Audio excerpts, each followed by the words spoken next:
junior, just junior, just junior, oh.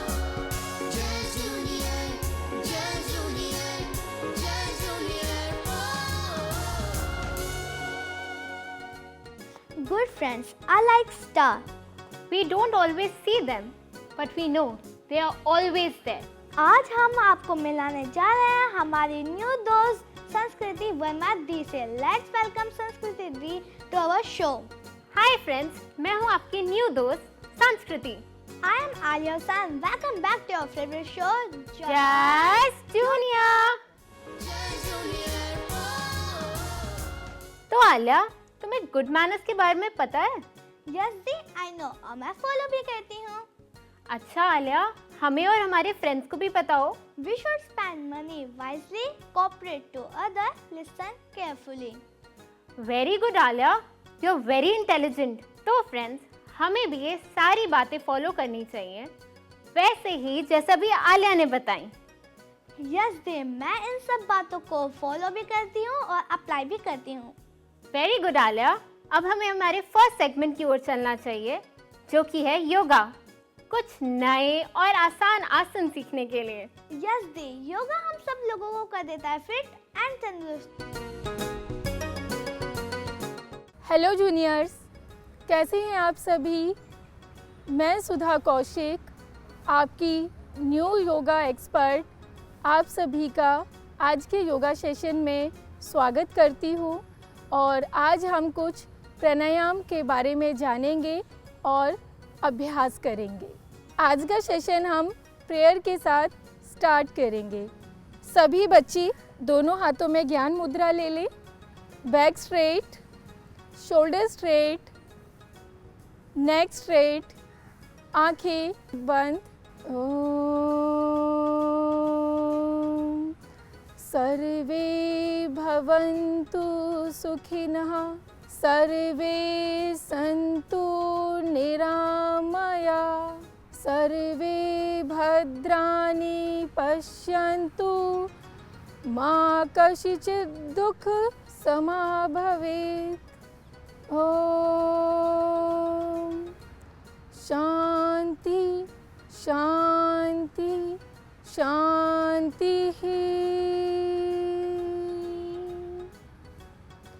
Take a deep inhale, deep exhale while open the eyes. प्राणायाम का अर्थ होता है अनुशासन, श्वास का अनुशासन मीन्स ब्रीदिंग डिसिप्लिन। चलिए आज का स्टार्ट करते हैं हम पहला प्राणायाम, भस्त्रिका प्राणायाम। दोनों हाथों में फिर से ज्ञान मुद्रा ले लें। बैक स्ट्रेट करें, शोल्डर स्ट्रेट, नेक स्ट्रेट, आईज क्लोज। आपको फोर्सफुली इनहेल एक्सहेलेशन करना है। शुरू करें।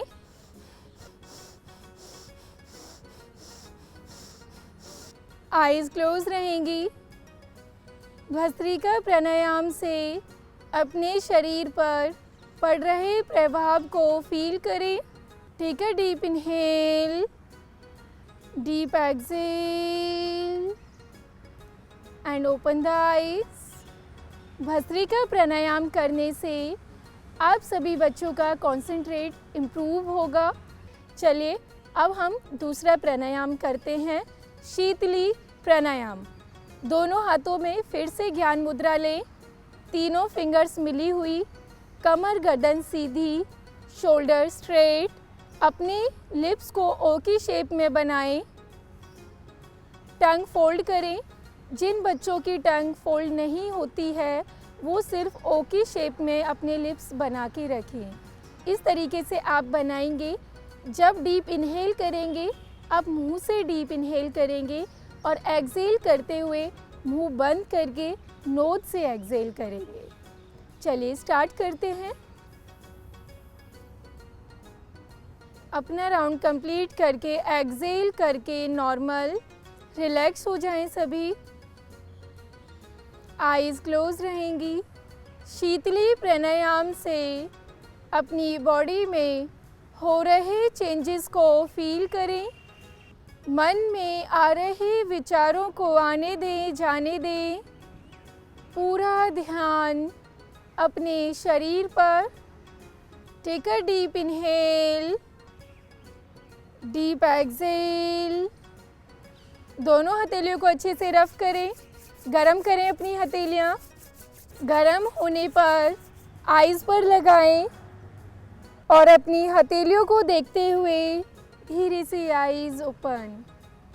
बच्चों, अब हमारा तीसरा प्राणायाम है शीतकारी प्राणायाम। फिर से बच्चे ज्ञान मुद्रा में बैठ जाएं, कमर सीधी, शोल्डर्स स्ट्रेट करें, गर्दन सीधी, आंखें कोमलता के साथ बंद। अपने जॉ को सेम पोजीशन में रखें, मिलाकर रखें अपने दांतों को। लिप्स खुले रहेंगे।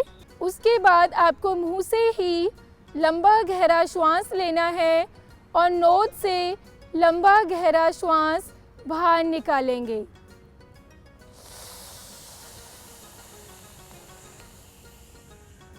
कम से कम 18 से 20 बार हर एक प्राणायाम को आपको करना है। सभी अपनी बैक स्ट्रेट रखें।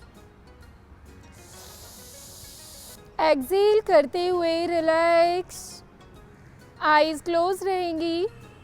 शीतकारी प्राणायाम से अपने शरीर पर पड़ रहे प्रभाव को फील करें।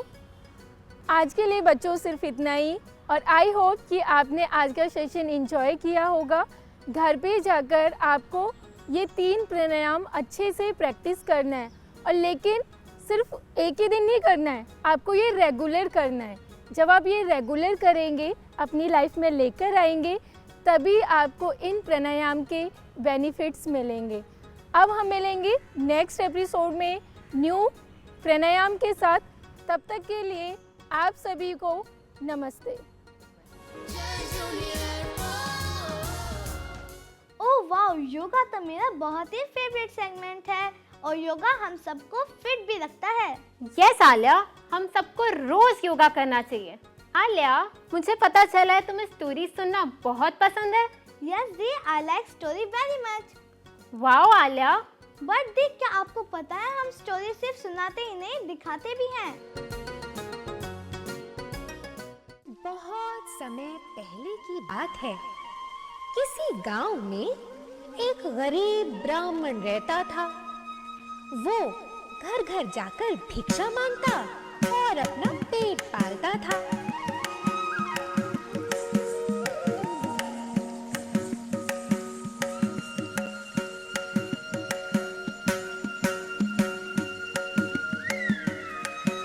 भिक्षाम देहि।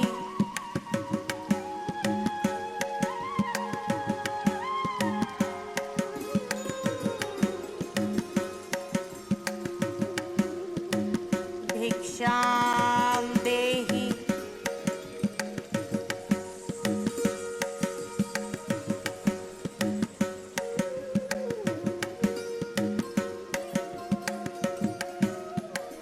भिक्षाम देहि।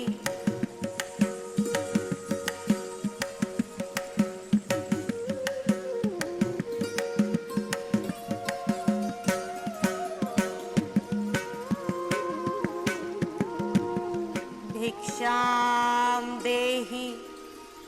भिक्षाम देहि। बहुत बार उसे कई कई दिन बिना भोजन के रहना पड़ता था। एक दिन उसे भिक्षा में आटे से भरा हुआ एक घड़ा मिला।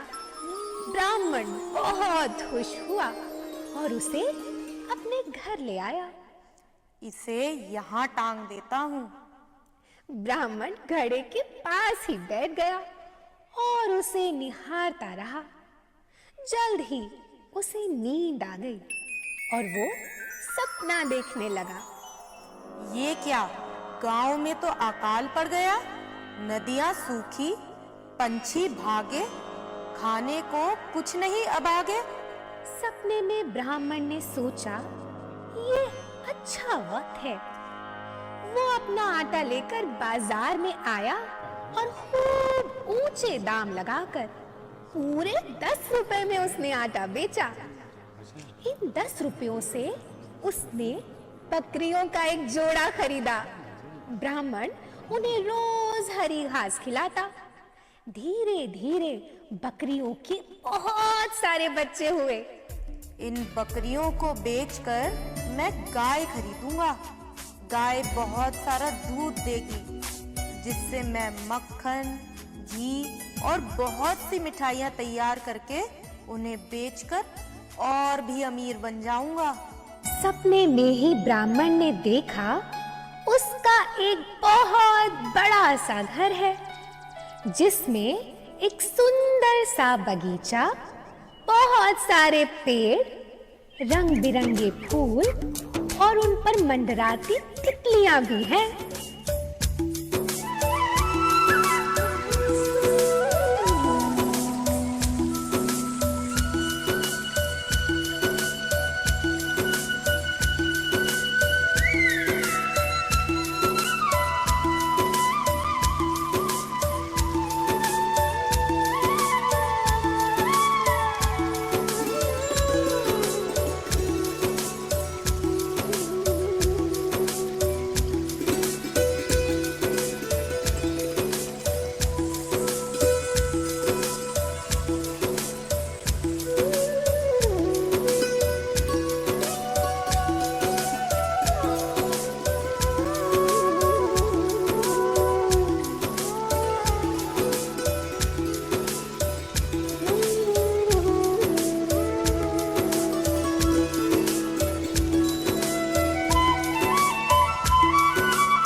अब वो हीरे जवाहरात का व्यापार करेगा और बहुत अमीर हो जाएगा और फिर एक सुंदर स्त्री के साथ उसका विवाह हो जाएगा और जल्द ही उनके बच्चे उनके बगीचे में खेल रहे होंगे। ये ले तुझे तो कैच करना भी नहीं आता है, पता नहीं कैसे खेलती है। अच्छा ये ले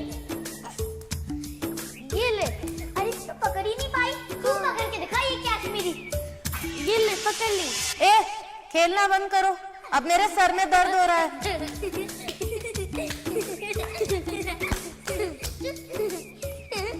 ये ले लगता है ऐसे नहीं मानेंगे। ये ले कहाँ है मेरी छड़ी? चल उसको बुलाने चलते हैं। भागो भागो यहाँ से भागो। ये ले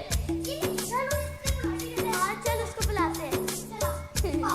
ब्राह्मण ने सपना देखते देखते सच में ही छड़ी उठा ली और सोते सोते बच्चों को मारने लगा।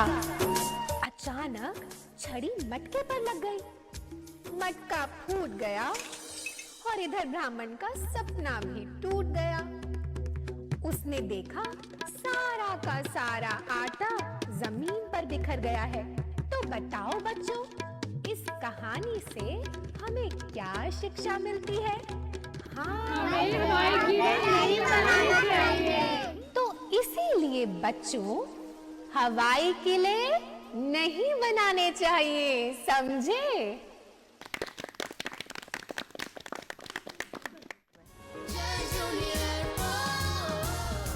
दी, क्या आपको स्टोरी सुन के मजा आया?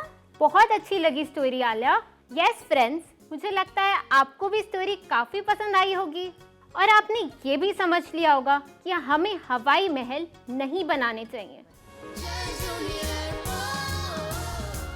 तो फ्रेंड्स, आज हम बात करेंगे एक ऐसे खास टॉपिक पर जो आपकी लाइफ स्किल में काफ़ी हेल्पफुल होंगी। So let's introduce Shyam Sundar Pathak sir. He is a motivational speaker, a writer, a poet, Assistant Commissioner State Tax, Noida, and a civil servant. Let's welcome sir. Welcome sir to our show. Let's introduce Lakshya Chabaria sir to our show. He is an advocate, Managing Director, SR Group School, Delhi, and a writer, also a motivational speaker. Sir, please come to our show.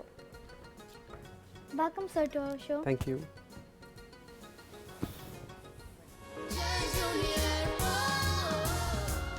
So sir, today's topic is skill development education. So friends, let's see a short video on the topic.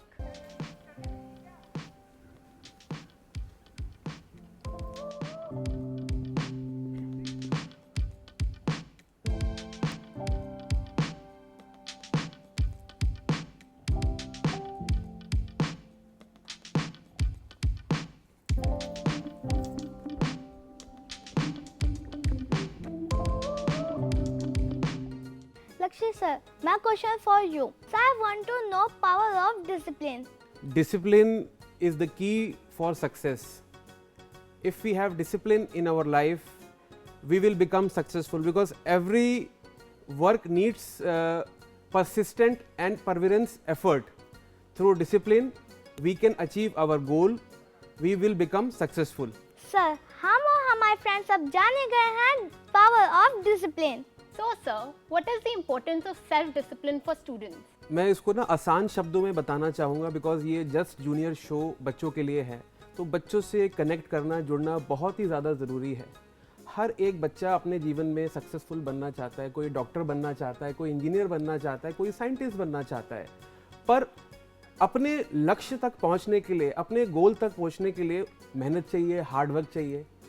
Hard work कब करेगा? जब हम disciplined होंगे, persistent effort करेंगे और मेहनत करते रहेंगे. करते करते करते स्मॉल स्टेप्स की वजह से मेहनत करते करते वी विल बिकम सक्सेसफुल. हमारी छोटे छोटे स्टेप, हमारी जो सीढ़ियां हैं वो पूरा करते करते हम हमारा जो गोल है वहाँ तक पहुँच जाते हैं और सक्सेसफुल हो जाते हैं.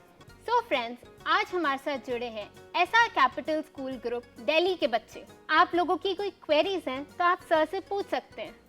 Good afternoon all. Myself Yashprit Kaur from SR Capital Public School. My question is to Shyam Sundar sir. Sir, my question is how to motivate ourselves to become a better person in life. देखिए, सबसे पहले तो ये जानना ज़रूरी है कि better person कैसे. तो आप लोग बच्चे हैं, बच्चों को कहानियाँ बड़ी पसंद आती हैं और कहानियों से समझ में बहुत जल्दी आता है ना. तो एक कहानी सुनाता हूँ बहुत प्यारी सी, और उससे आपके दोनों सवालों का जवाब मिलेगा कि वो इज़ अ बेटर पर्सन और हम मोटिवेट कैसे होंगे. ठीक है. तो ये बात तब की है, आप जानते हैं गर्मियों के मौसम में आम आते हैं. ठीक है.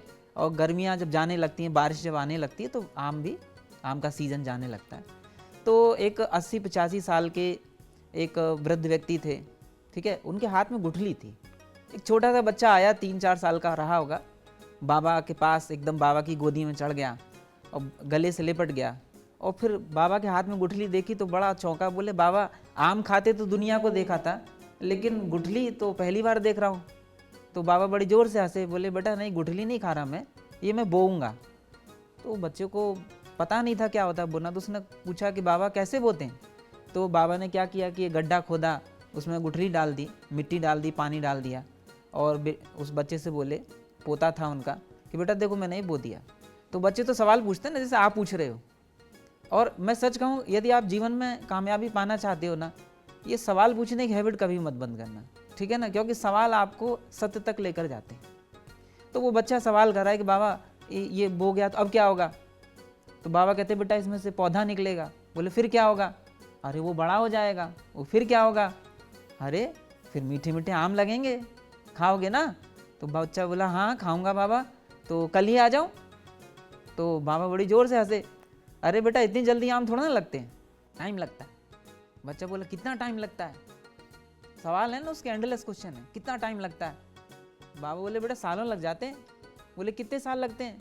बोले, 10 साल तो मान ही लो. तो बच्चे तो मुँहफट होते हैं ना, उनको किस बात का डर. तो बच्चा बोलता है, फिर क्यों बोल रहे हो. बाबा बोले, क्यों. बोले, जब तक तो आप मर जाओगे, आप तो खा नहीं पाओगे ये आम. तो बाबा पहले तो बड़ी ज़ोर से हंसे, फिर बड़ा शांत भाव से बोले कि बेटा ये बात सच कह रहे हो कि जो आम मैं बो रहा हूँ ये मैं नहीं खा पाऊँगा, लेकिन ये भी बात सच है कि जो आम मैंने खाए थे मैंने नहीं बोए थे. ये छोटी सी कहानी मेरे प्यारे बच्चों हमेशा याद रखना. हम किसी ना किसी से कुछ ना कुछ पाते हैं, क्या लौटाएंगे नहीं. क्या लौटाना है ना, देकर जाना. कबीर कहते हैं कि जीवन का उद्देश्य क्या. वो कहते हैं, साधु इतना दीजिए जामे कुटुंब समाए, मैं भी भूखा ना रहूं. ये तो हर आदमी करता है. हर आदमी मैं भी भूखा ना रहूं. कोई ऐसा नहीं है जो भूखा सोना चाहता हो. लेकिन वो कहते हैं साधु न भूखा जाए. This is better person. एक अच्छा इंसान वही है. कहते हैं ना, यही पशु प्रवृत्ति है कि आप ही चरें, वही मनुष्य है जो मनुष्य के लिए मरे. सर मेरा सवाल है आपसे एक, how to handle problems with ease? बहुत प्यारा सवाल है ये, और प्यारा इसलिए है क्योंकि मैं ये बात कहूँगा कि प्रॉब्लम को प्रॉब्लम मानते क्यों हैं। ये बात तब की है जब एडिसन साहब काफ़ी वृद्ध हो गए थे और अपनी डेथ से 3 साल पहले उनकी लेबोरेटरी जल रही थी, आग लग गई उसमें। जब धू-धू करके जलने लगी तो सब लोग इकट्ठे हो गए। वो अपनी पत्नी से कह रहे हैं बड़े मतलब खुश होके, बोले देखो ये अवसर, ये मौका दोबारा नहीं आता लाइफ में, कभी कभी आता है कि जब आप किसी बिल्डिंग को जलते हुए देखते हो। तो आसपास खड़े हुए जो सारे लोग थे वो बड़े हैरान हो गए, बोले यार ऐसी बातें कौन करता है, ज़िंदगी भर लग जाती है आदमी की एक घर बनाने में, लेबोरेटरी बनाने में, और जब वो जलती है तो दुख होना चाहिए। तो उन्होंने पूछा कि आपको दुख नहीं हो रहा? तो उन्होंने कहा दुख किस बात का, मेरी सारी गलतियां जल के राख हो गई है ना, और अब मैं नई लेबोरेटरी बनाऊंगा जिसमें जो गलतियां मैंने की वो दोबारा नहीं होंगी। और उन्होंने बनाई। और आप जानते हैं कि वर्ल्ड में सबसे ज़्यादा पेटेंट थॉमस अल्वा एडिसन के नाम से हैं। तो प्रॉब्लम थी लेकिन उन्होंने उसको प्रॉब्लम नहीं माना ना, उन्होंने उसी में कोई सोल्यूशन ढूंढा। आप जानते हैं कि वो उन्होंने ट्रेन में एक लेबोरेटरी बनाई थी छोटी सी, जिसमें फास्फोरस था और फास्फोरस गिर गया, फिर वो ट्रेन में आग लग गई। तो जो टीटी था उसने बड़ी ज़ोर से उनके कान पर तमाचा मारा। अब सोचिए, तमाचा मारा और उनसे कान बहरा हो गया, प्रॉब्लम हो गई ना। लेकिन उन्होंने क्या किया, बहरों के सुनने वाली मशीन बना दी। आप प्रॉब्लम को प्रॉब्लम मानेंगे तो प्रॉब्लम है, हर प्रॉब्लम एक सोल्यूशन है। So find the solution. तो आप यदि समाधान सोचेंगे, सोल्यूशन सोचेंगे, तो आपको लगेगा कि यार इट्स मतलब मोस्ट वेलकम, प्रॉब्लम लाइफ में आनी चाहिए, क्योंकि जब तक प्रॉब्लम नहीं आती आप आगे नहीं बढ़ते। यस सर, अब हमें और हमारे फ्रेंड को समझ ही आ गया होगा कि प्रॉब्लम्स को कैसे इजीली हैंडल करें। यस। सो बच्चों, next question please. Good afternoon everyone. My name is Ishpreet Kaur and I am from SR Capital Public School. My question is to Lakshya Chhabadiya sir, that how can we express our feelings and thoughts? Thank you Ishpreet, आपने मेरे से question पूछा। Thought और feelings को express करना बहुत आसान है। जो मन में भाव है उसको हम बता दें। और सबसे पहले तो हमें समझना पड़ेगा कि बच्चा अपने आप को एक्सप्रेस करना क्यों बंद कर देता है। हमेशा अपनी क्यूरियोसिटी को जगाए रखना। तो अपने आप को एक्सप्रेस करने के लिए मन में क्यूरियोसिटी बनाए रखें, और जो मन में भाव आ रहे हैं उसको हम बताते रहें, एक्सप्रेस करते रहें। और जो मन में इनिबिशंस, जो हमारे किसी ने गलत कह दिया कि हम नहीं कर सकते, you are not good enough, जो एक मन में विकार आ गया, ऐसा संस्कार बन गया, उस चीज़ को हम धीरे धीरे धीरे धीरे हटाते जाएं। Believe in your self, you can do it. आप मन में ऐसा भाव लगाएं, ऐसी मेडिटेट करें, ध्यान करें। मेडिटेशन से आपके मन में जो बात बैठी हुई है उसको आप हटा सकते हैं और अपने आप को एक्सप्रेस कर सकते हैं। मन में ग्रेटिट्यूड का भाव रखें और उससे बता पाएंगे कि आप उससे कितना स्नेह रखते हैं। उसके जो मन की बात आप करेंगे तो आप अपने आप को एक्सप्रेस बड़े इजीली कर पाएंगे। सबको थैंक्स करें, ग्रेटिट्यूड दिखाएं, बड़ा आसान हो जाता है अपने आप को एक्सप्रेस करना। So Shyam sir, I have a question for you. How do we develop convincing power? देखिए, कन्विंसिंग पावर के लिए ज़रूरी है सामने वाले को समझना। होता यह है कि हम लोग अपनी बात मनवाना चाहते हैं, ठीक है, और यहीं आकर सारी प्रॉब्लम खड़ी होती है, ठीक है। हमको कायदे से क्या करना चाहिए, पहले सामने वाले को जज करना चाहिए वो किस तरीके का व्यक्ति है, कि क्या उसकी डिमांड है। जैसे किसी को मान लो तारीफ़ सुनना पसंद है, तो आप थोड़ी सी तारीफ़ कर देंगे तो आपका काम इजीली हो जाएगा, है ना। किसी को देखा होगा कि तारीफ़ करते ही एकदम उखड़ जाता है, उसको सच बोलना, एकदम टू दी पॉइंट बात करना अच्छा लगता है। तो कन्विंस करने के लिए सबसे पहले सामने वाले को जज करिए कि वो आपसे चाहता क्या है। और देखिए, किसी भी व्यक्ति को वो मत सुनाइए जो आप सुनाना चाहते हैं, किसी भी व्यक्ति को वह सुनाइए जो वो सुनना चाहता है, ठीक है, जो वो जानना चाहता है। तो अपने आप को ढालिए, ना कि सामने वाले को। गड़बड़ ये होती है कि हम चाहते हैं कि हम सामने वाला हमारे हिसाब से ढल जाए, हम ना ढलें, जबकि होना उल्टा चाहिए। हम जब सामने वाले के हिसाब से ढल जाते हैं तो हम कन्विंस कर पाते हैं और हमारी कन्विंसिंग पावर इतनी ज़्यादा हो जाती है कि हम कोई भी काम मतलब सक्सेसफुली खुद भी कर सकते हैं, दूसरों से भी करा सकते हैं। तो फ्रेंड्स, अब हम आपके क्वेश्चंस लेंगे। Good afternoon, everyone. Myself Vansh Arora from SR Capital Public School. My question is to Shyam Sundar sir. What is self-motivation and how to develop it? It's a good question. What is self motivation? देखिए, self motivation तब आता है जब आप self goal set करते हैं, ठीक है ना। जब आपको पता है कि वैसे तो आप 6 बजे तक नहीं उठते, मम्मी भी हिलाती हैं ज़बरदस्ती आपको कि उठ जा, लेकिन किसी दिन आपको बाहर जाना हो, टूर पर जाना हो, और आप 4 बजे का अलार्म लगाते हैं और 3:45 बजे अलार्म से पहले जग जाते हैं, क्योंकि आपने गोल सेट सेल्फ किया था, खुद किया था और आप अंदर से उत्साहित थे। ठीक है, देखिए मोटिवेशन कैसे काम करता है वो मैं बता दूँ। कभी अंगीठी को देखा है? अंगीठी में क्या होता है कि जो मिट्टी वाली अंगीठी होती है उसमें एक जाली होती है, जाली के ऊपर कुछ जलते हुए कोयले लगाए जाते हैं पहले, उसके बाद ठंडे कोयले लगाए जाते हैं, उसके ऊपर रख दिए जाते हैं और फिर नीचे से हवा की जाती है।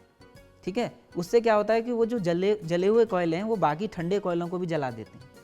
तो हम जो आउटर मोटिवेशन है, जो हम लोग जो आपको बता रहे हैं, समझा रहे हैं, ये उस जलते हुए कोयले के समान है जो आपकी अंगीठी में हमने रखा है। लेकिन अब हवा आपको करनी पड़ेगी, वरना क्या होगा, हवा नहीं करेंगे ना तो वो जले हुए कोयले भी बेकार हो जाएंगे। आउटर मोटिवेशन बेकार है जब तक कि इनर मोटिवेशन नहीं है, सेल्फ मोटिवेशन नहीं है। कोई धक्का मार के आपको टारगेट सेट करा दे, आप कभी सेल्फ मोटिवेट नहीं हो सकते। तो आपको वो हवा देनी है। हवा कैसे आएगी? वो हवा है अच्छी बुक्स, ठीक है ना, अच्छी बुक्स पढ़िए, अच्छे लोगों से मिलिए। हमारे शास्त्रों में लिखा है महाजनो येन गता सपंथा, जिस रास्ते पर महापुरुष कामयाब लोग होकर जाते हो उनसे मिलिए, वो आपको आपके मोटिवेशन को कभी कम नहीं होने देंगे। तो सेल्फ मोटिवेशन के लिए सबसे ज़्यादा ज़रूरी है कि आप पहले तो सेल्फ गोल सेट करें, किसी के कहने से, किसी के देखने से, किसी के मतलब कि मेरे फादर का ड्रीम है, मेरे मदर का ड्रीम है या फलाने का ड्रीम है, नहीं, आपका ड्रीम है कि नहीं। यदि वो आपका ड्रीम है तो आपको कोई कितना भी डिमोटिवेट करेगा तो भी आप डिमोटिवेट नहीं होंगे।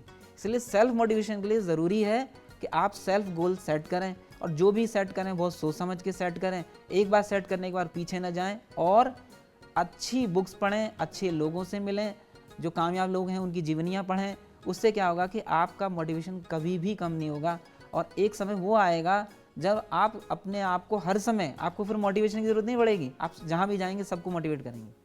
Very true, sir. I am so motivated right now. Lakshya sir, I wanted to ask something. मुझे पता चला है नेशनल एजुकेशन पॉलिसी 2020 के एडवोकेट हैं, so प्लीज़ आप हमें और हमारे फ्रेंड्स को उसके बारे में बताएं। सबसे पहले तो मैं सेंट्रल गवर्नमेंट का वो कॉन्ग्रेचुलेट करना चाहूँगा कि 40 इयर्स बाद एक नई education policy, national education policy आ रही है। बहुत ही रेवोल्यूशनरी है ये पॉलिसी।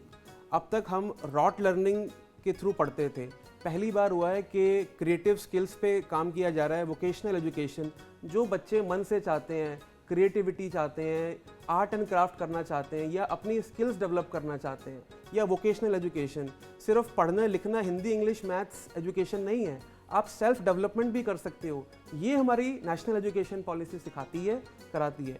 और सबसे बड़ा एडवांटेज इसका क्या है कि हमारे जो 12th के बाद कई बार क्या होता था, किसी की एजुकेशन छूट जाती थी, 1 साल के बाद ग्रेजुएशन किया, छूट गया।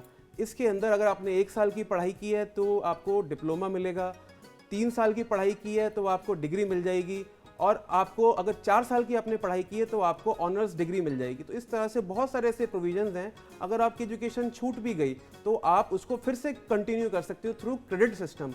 ये बहुत बड़ा रेवोल्यूशनरी स्टेप है। So thank you so much sir for coming to our show, and thank you जो आपने हमारे बच्चों को, हमारे फ्रेंड्स को, व्यूअर्स को इतनी knowledge the. Thank you sir. Thank you.